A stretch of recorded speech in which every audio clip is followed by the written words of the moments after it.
Ladies and gentlemen, welcome back to another comic book review video where I say words and you, the beautiful people, listen. It is I, your crazy Nicolas Cage, your steward of Gondor, your genius, billionaire playboy, basic YouTuber philanthropist, Supercliff. And would you kindly hit that like and subscribe button, for every little bit helps in this majestic YouTube world. And today we are talking about the new indie first issue of a new comic book series called Nocterra, written by the majestic force of madness Scott Snyder, with the art drawn by TonySDaniel and Tamam Mori. And without further ado, let's get freaky. As our story begins in Denver, Colorado, before everything bad happened. And here we're given a monologue by the book's main protagonist, Val Riggs, as Val tells us, the reader, that one of the most common questions people typically ask within this world is, where were you the morning of the big PM? Now, usually the stories are always the same. I was jogging outside and bam, or I was driving to get some food and then it happened. Basically, the big PM was an event which took the sky 23 minutes to go full dark. And here we're being told a Val's story of her own experience on that day, back when everything went terrible. As she explains to us that while attending school, she was in the middle of art class, drawing a picture of her adopted family, Catherine and Miguel being her adopted parents, along with Amori, her adopted brother. Val informs us that for the first 4 years of her life, she sort of had her own big PM experience, because Val was born legally blind, and although the condition was correctable, the orphanage where she resided at the time didn't have the funds to pay for the surgery. And according to Val, the worst part about her blindness was the fact that she wasn't entirely blind at times, for she was able to still see things if she quickly glanced. But eventually the spots would cover up her sight once more. And over time, she came to view the darkness as dirty fingers, blotting out any forms of light. Now, once Val was adopted, her family paid for the surgery before her 5th birthday. And as a result, the quote, dark fingers were gone. And with Val having acquired sight, her adopted family welcomed Val to the real world. Thereby, a new chapter in Val's life had begun. Later, we see Val's adoptive family driving away from the school, and while everything is going down, we get a sense that everything that was once perfect for Val is slowly crumbling away as her parents begin to argue passively, along with losing their cool.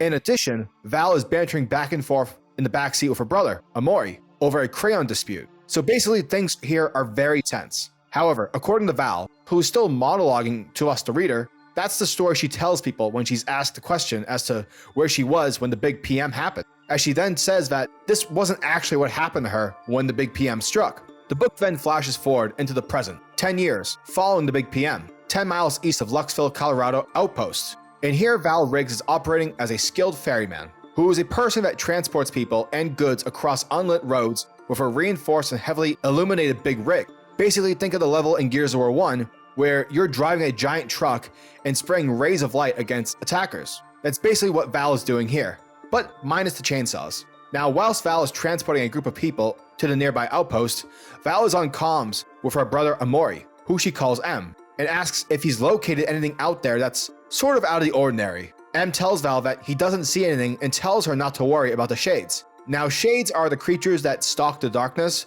Basically, they are the zombie-esque bad guys of this world. M then tells Val that she's only 8 minutes away from the outpost. But regardless, Val is not willing to take any chances. Therefore, she arms up her rig, turning on all her lights. Val then radios over through her comms, as she lets everybody she is transporting know that they've got shades ahead, and that they could be big ones. Val also assures them that not to worry, as she has done this road thousands of times, telling them all just to sit tight and stay lit. Essentially, Val is providing excellent ferryman service, hoping to get that 5-star review. You know what I'm saying. I digress. Once Val's lights are turned on, we get a good look at these shade creatures. However, that's not the worst, as M radios over to Val confirming that something big, shade-like, is out there. As a result, Val ignites the hides, firing forth a ray of light, killing many small time shades in the process. Now, back in the passenger section, a woman begins to freak out as she cries, saying that she doesn't want to die. And though the people are attempting to calm her down, she straight up ignores them as she activates the emergency door in hopes of escaping. However, this action proves to be very, very dumb, because once she activates the door, a shade immediately claws her face. And you know what? Good, because now due to her selfish actions, she's placed everyone aboard at risk. So you know what? Good. I hope she gets ripped apart even further. You hear me? I have issues, and I digress. Back in the front, Val is trying to close the back door, but it's not working from her end. Therefore, Val puts the rig into autopilot, and once that's activated, Val makes her way towards the back by traveling across the truck's roof, as she's armed with light guns and taking out shades in the process. Now, when it comes to the origins of these shade monsters, the monologue in which Val provides us explains that the shades started popping out the second day after the big PM. For any unlit organism that was left in the dark for hours underwent a biological transformation. Bugs, fish, birds, animals of sort, they become shade monsters. Now, in order to tell if one is infected by the shade, you need to check the gums. From there, the infection will move from the gums through a person's blood and into their bones. Now, if you catch it early enough with dialysis, then there is a chance you can fend off the infection, but anything past the gums and you're unfortunately screwed. Val continues to explain that the worst of the worst are the human shades. Essentially, they are the apex amongst the shades, where over time these human shades have developed their own language and society. In addition, shades have mated with human shades as well, crossbreeding, creating new shades that are totally alien-like, whom according to Val, these shades clearly have no room for humanity within their ecosystem. Now, fortunately, Val and her people aboard are able to survive as they are able to reach the outpost just in the nick of time. With the outpost heavily fortified, their light weapons are stacked, times 3,000, and therefore, they are easily able to counter back the shade monsters. Afterwards, once inside the outpost, Val makes her way through in order to get paid for transporting the people. And here we get a good look at the base's interior, because according to Val, this outpost was once a light bulb manufacturer, so the whole complex is stacked with light. In addition, it's also become a ferryman hub, a great way for people such as Val to make a living in this new world. Once Val makes her way past everyone to the truck stop front desk to get her money, Val also asks if there's any more routes she can take on. However, the clerk says that the guards don't want Bellwether, who's the name of the clerk, to give Val any more routes, due to the situation involving her brother, Amori. Now, we don't know the context as to why, but regardless, Val asks for a payment, and here Bellwether gives her a charger for a job well done. Outside the truck spot, an old man and his young granddaughter, who are passengers on Val's truck, confront Val with an offer, saying that they need a driver with loads of experience to transport them north of the divide, assuring Val that it's a special place, a secret place. But seeing that Val doesn't believe them, the old man shows Val his arm, and on it, a sunburn, which shouldn't be possible since there's no sun, but according to the man and his granddaughter, there is. Which is a dope concept, by the way. However, Val doesn't give a flying pop and declines, but the old man tells her that if she changes her mind, she can find them at the Rosy Finger. Later, Val arrives back home to confront her brother, who's shown to be working on some new tech for Val's rig. Val tells Amori that they need to talk, telling him that the people saw him sneak out of the outpost. Amori is like, "Don't worry, sis, I'm fine," but Val is extremely adamant and demands that her brother show her.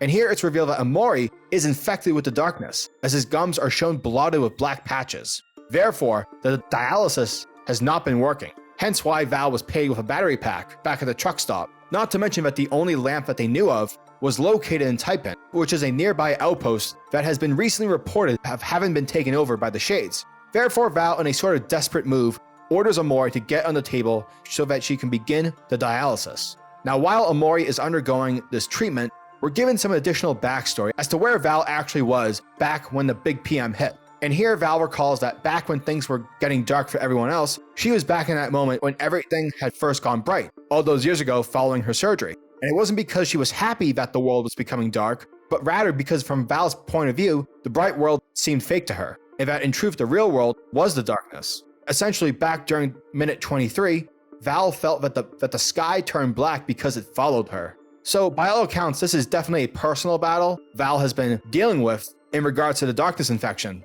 even though the two aren't at all related. Later, seeing little choice in finding ways to save her brother, we see Val knocking on the door of where the old man had told her to find him and his granddaughter. Val straight up tells the man that if the money isn't there once she transports them, then she will kill the old man herself. The old man thanks Val and reveals that his name is Augustus and that his granddaughter's name is Bailey. But Val doesn't give a single shit as she tells them to both pack up. And it's here where we see Val, her brother, and their passengers begin heading out towards their designated location. Later, we shift scenes back at the truck stop station, and here we're introduced ideally to the book's main antagonist. And this guy, though at first we're led to believe that the art is just making this guy look like an embodiment of Shadow, that's actually not the case. In truth, this guy is a legitimate walking Shadow person. And here the Shadow Man asks Bellwether for the tags for the driver who had just left with the old man and her little one. Bellwether is like, "Sir, I don't know you and I can't just reveal my driver's tags. It's like so unprofessional." The dude then reveals himself to be Blacktop Bill and is being pretty forceful, saying that Bellwether can probably make this a one-time exception. And seeing that Bellwether is in trouble, a lot of the rig drivers confront Bill, mentioning that his black suit isn't at all impressive. But unfortunately, the guy who's talking shit to Blacktop Bill is about to eat his own shit, because Blacktop Bill straight up burns this guy's face just by pressing his hand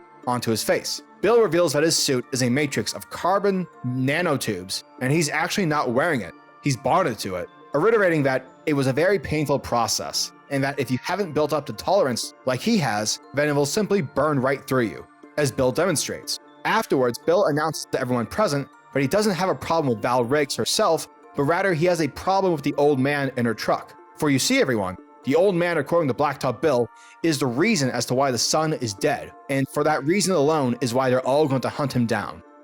And so, that was Nocterra, issue number 1. And ladies and gentlemen, this first issue is a prime example for any future comic book writer and or current in how to properly craft a world and have it all explained effectively, while also pushing forward the story itself. The characters, the rules, the setting, it's all explained and showcased very well, and that's due to this issue's ability of not presenting its information as a giant exposition dump, but rather through our characters, learning the ins and the outs to this dark and horrifying world through the actions of Val. Let's talk about Val. When it comes to the character of Val, I'm already intrigued, and I'm very interested in seeing where Scott Snyder takes this creatively unique character down the road, no pun intended. Also, I love the fact that Snyder gives this character a disability, one that fortunately gives Val an edge of sorts towards surviving in this new world, with her already having been blind, therefore she's used to the dark. In addition, I appreciate it and love the fact that we're getting a badass character who was born with a disability. And me personally, I think we need more of that, just saying. So here's to a great start for a new direction. The art by TonySDaniel was fantastic. Everything from the humans, the monsters, the setting, it's all great, and I'm definitely hyped to see what sort of crazy goodness can come from the minds of Scott Snyder and TonySDaniel down the road. Maybe that pun was intended. I digress. Overall, Nocterra issue number 1 was a great start to a new IP. It is able to tease enough for me to want more. However, it also makes me immediately bummed because now I've run out of pages to read. Therefore, I now have to wait a whole month for issue 2. Damn it. Waiting sucks. Nocterra issue number 1 gets a 9 out of 10. Giggity, giggity goo.